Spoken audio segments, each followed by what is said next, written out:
is 3. Hey, hey, baby, what you do to me?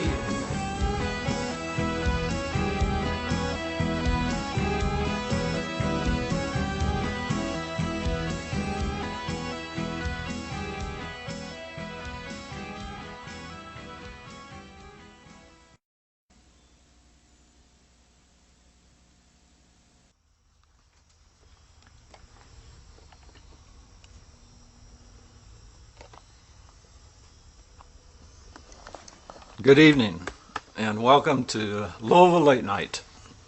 This evening we're here on the banks of the Ohio River, and we're having a little get together, and we're just really happy to have with us an old friend, and I would say kind of like the spice in the soup of Louisville.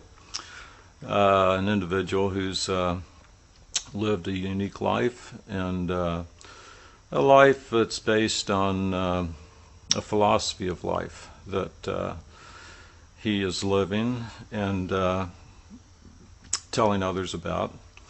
Like a number of years ago, there was a thing called, the 60s, and there was a difference in perspective on just the breadth and expanse of life, and part of the philosophy back then was that people were on earth to grow and to experience and to share the world, and anyway, this individual is going to very shortly describe to you some of the gist of that whole perspective.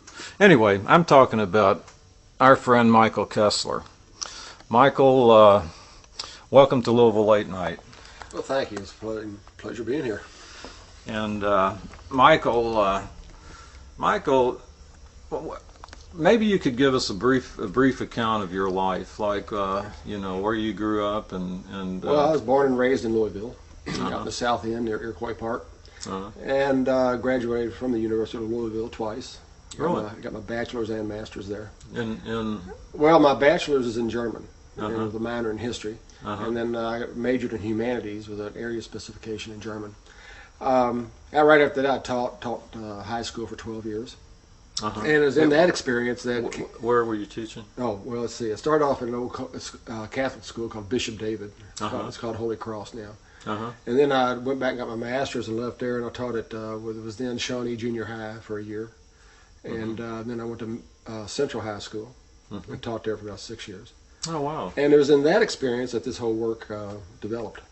Is that I had taught for 12 years, and I was pretty much coming to an end. I wanted to try something different. And so at that time I started this group, Kessler's Friends, and I started getting into seeing just how powerful music can affect people. And then my last year of teaching, I taught a course based upon Alvin Toffler's Future Shock. And out of that, I started learning a lot of different things were going on, some of the perils we're facing, but also some of the opportunities we're facing. So I decided in '77 to leave classroom teaching and take off and follow a music career, which took me to Nashville for 6 months. I found out very quickly I did not write country music. So I decided to come back to Louisville and use this as my base.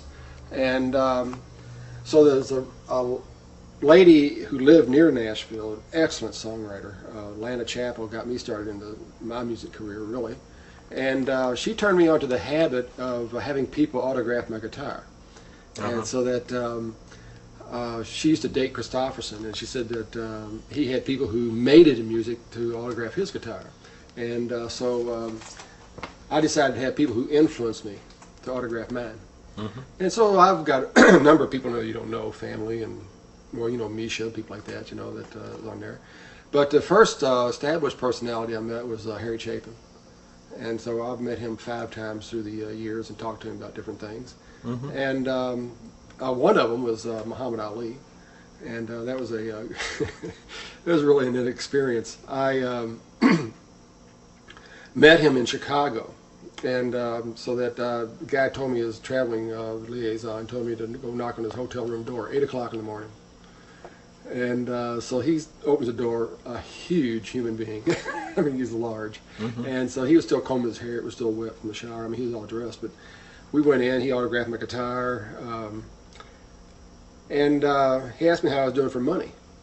See, I was in kind of my real indigent musician days then.